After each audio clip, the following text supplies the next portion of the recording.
Today, we're diving into a concept that touches every moment of our existence. A word we hear often, yet seldom understand deeply.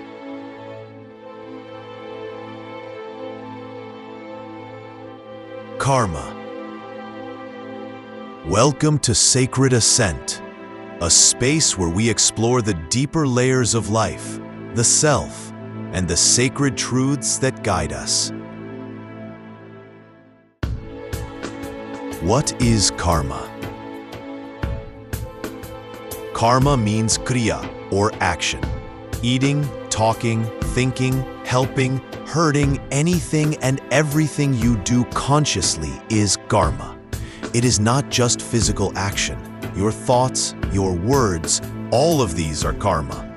Every action you perform will have a karmic imprint, or let's say consequence in your life.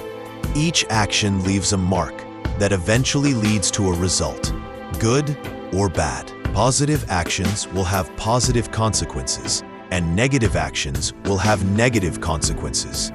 Every conscious choice you make creates a ripple in the universe. This ripple returns to you, sooner or later, as a consequence. Your actions influence your future based on the consequences. You may face the results immediately, like instant karma, or it may take years, or even another life, to come back to you. Nobody can tell when, but it all depends when the conditions and situations in your life are right to experience these consequences. This is what we call the law of cause and effect. This universal law is fair and just, probably because it is not created by humans. It's not punishment or reward. It's simply response from the universe.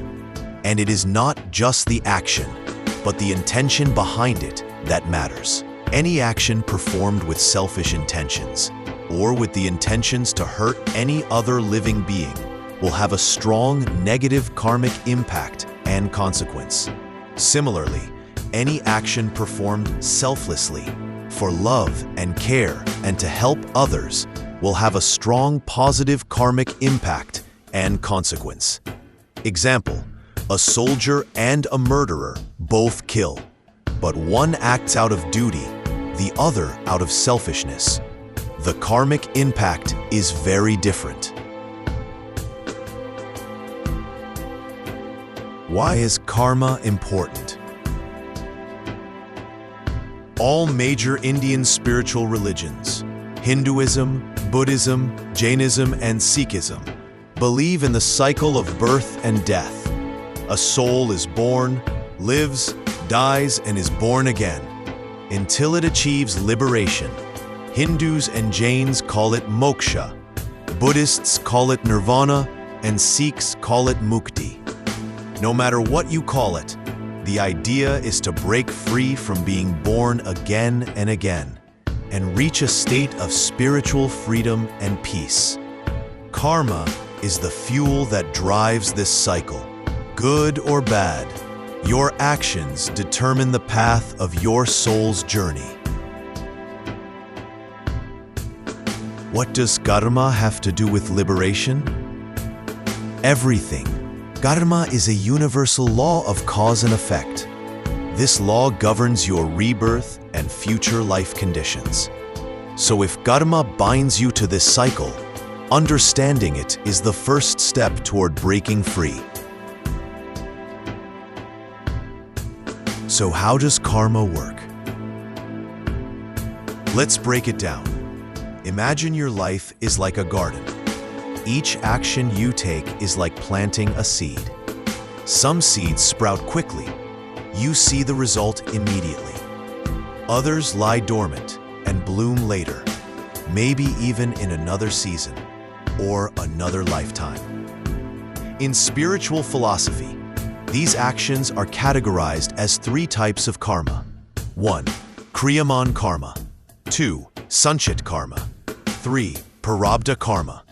Let's look into it one by one. Kriyaman karma, present action. These are your current actions, what you're doing right now, and often bring immediate results. You cook when hungry and feel full. Action and result are immediate. That's instant karma. Most of your day-to-day experiences fall into this category. Sanchit karma, accumulated karma. Not all seeds sprout right away. Some are stored in the soil, waiting for the right season. In the similar way, some actions don't give results right away. They accumulate and show effects when the time is right, maybe years later or in another life. Sanchit karma is a storehouse of all your past actions, from this life and possibly many others that haven't yet borne fruit. These karmas are unpredictable. You don't know when they'll manifest, and that's what makes them so mysterious and powerful. Prarabdha Karma, karma that has ripened now and is ready to give results. Prarabdha Karma is a portion of your accumulated Sanchit Karma that has ripened and is now being experienced in this life. This is the part of Sanchit Karma that's ready to bear fruit right now. Your current life circumstances, your family, health, wealth, struggles, are all shaped by Prarabdha. Ever wondered why someone is born into privilege while another is born into poverty? Why one person suffers deeply despite doing good, while another seems to succeed despite wrongdoings?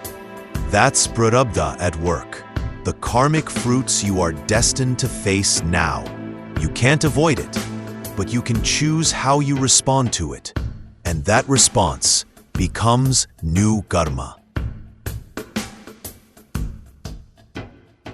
So, can we escape karma?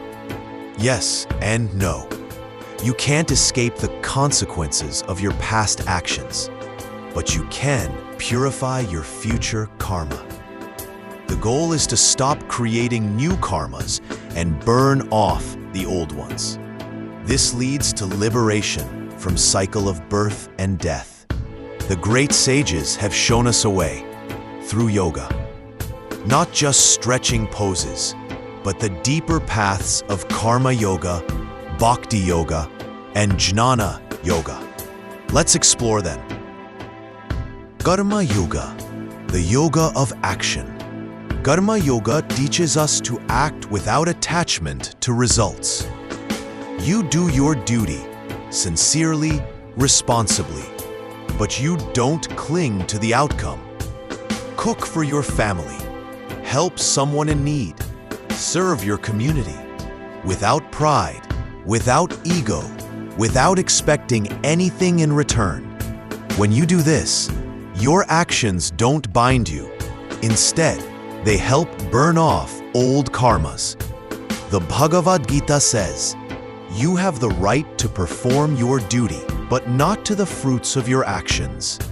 This is the heart of Karma Yoga. Bhakti Yoga, the yoga of devotion. Bhakti Yoga is the path of love and surrender. You offer everything, your thoughts, emotions, actions, to the divine. Be it any god of your choice. You let go of ego and ownership. In deep devotion, it's believed the divine can even erase your karmas. Because surrender melts the ego, the root cause of bondage. Chanting, singing, prayer, done with love, cleanse your inner world. It transforms your karma not by logic, but by grace.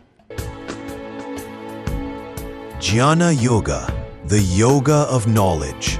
Jnana Yoga is the path of wisdom and self-inquiry. You ask the question, who am I?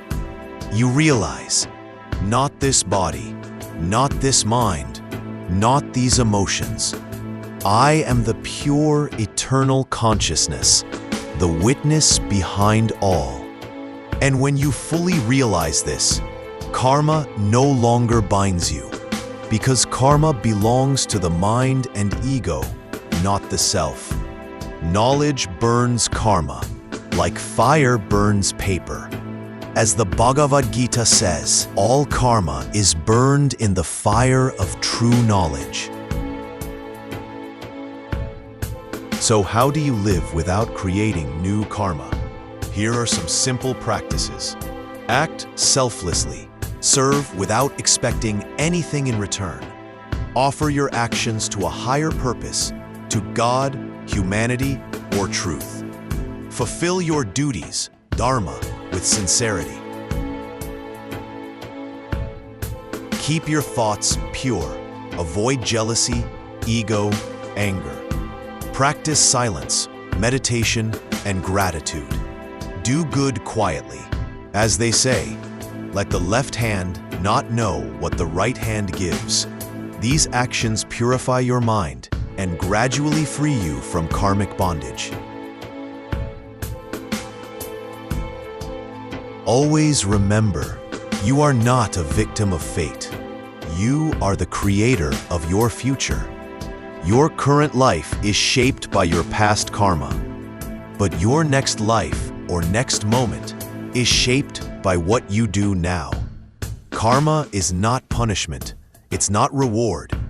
It's a mirror showing you the truth of your choices. Live with awareness. Act with love. And you begin your sacred ascent. Beyond karma, beyond rebirth, towards freedom. Thank you for staying with me on this journey. Creating content like this takes time, thought, and deep effort. If it brought you value, please like, share, and subscribe to this channel. If you have any questions or suggestions, please put a comment below. Your support truly inspires me to continue sharing more.